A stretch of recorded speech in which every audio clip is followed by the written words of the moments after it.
संदसि Facebook account ते आख़िरी पोस्ट बंद स्कूल्स जी बहालीअ बाबति रखियल हुई। हू कॾहिं कॾहिं सोशल मीडिया ते ग़रीब मुग़विन जे हक़ में बि आवाज़ उथारींदो हो ऐं सिंध पंजाब जे धाड़ेलनि खे अपीलूं कंदो हो त ग़रीबनि खे अॻवा न कनि।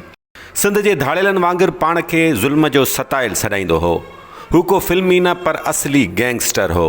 वॾा वार, सिंधी टोपी निराड़ ते। पूरे पंजाब में संदसि ॾहकाओ एतिरो हो जो पुलिस बि वऊं वेंदी हुअसि। हाणे त रहीम यार ख़ान ज़िले जी पुलिस खेसि मुक़ाबले में मारण जी दावा करे रही आहे, पर हू पूरे इलाइक़े में पंहिंजनि साथियुनि सां हथियारनि समेत खुले आम घुमंदो हो।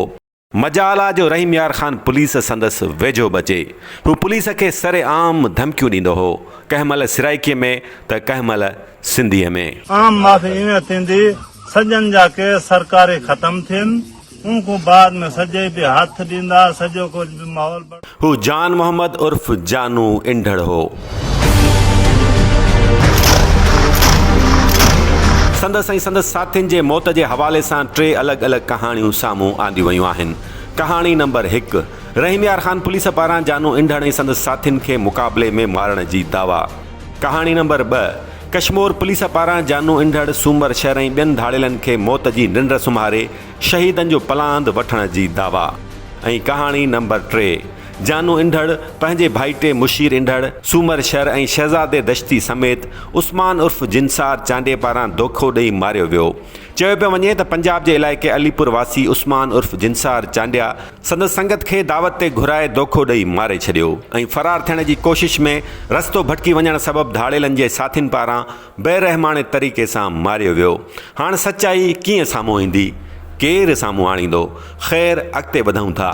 जानू इंढड़ तर जो नामी ग्रामी ॾोहारी त अॻी बणियल हो, पर संदसि ॾहकाओ अक्टूबर 2021 खां पोइ पकड़ियो, जॾहिं हुन पंहिंजनि साथियुनि समेत चौक माहीअ ते पंहिंजे ई ज़ात जे 9 ॼणनि खे वॾे बेरहमाने तरीक़े सां क़तलु करे छॾियो हो। जानू इंढड़ असल में ज़िले रहीम यार ख़ान जे तालके सादकाबाद जे चौक माही शहर जो रहवासी हो। माही चौक जानू इंढड़ जे चाचे माही ख़ान इंढड़ जे नाले सां मनसूब आहे। 9 अक्टूबर साल 2021 ते जानू इंढड़ पंहिंजनि हथियारबंद साथियुनि समेत हिक ई ख़ानदान जे 9 ॼणनि खे क़तलु करे वॾो ॾहकाओ पखेड़ियो हो।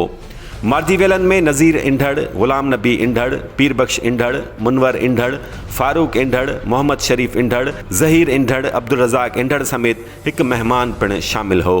ॿुधायो वञे थो त जानू इंढड़ पाण खे रईस जान मोहम्मद उर्फ जानू इंढड़ इन करे सॾाईंदो हो जो हू तर जो ठीक ठाक ज़मींदार पिणु हो। कुझु साल अॻु पुलिस संदसि 5 भाइरनि समेत 7 ॼणनि खे मुबैना तौरु नशो ॾेई क़तलु करे छॾियो हो ऐं चौक माही में हिन जिन 9 ॼणनि खे मारियो हो, उन्हनि मथां इल्ज़ाम हो त संदन रहीम यार ख़ान पुलिस सां गठजोड़ हो।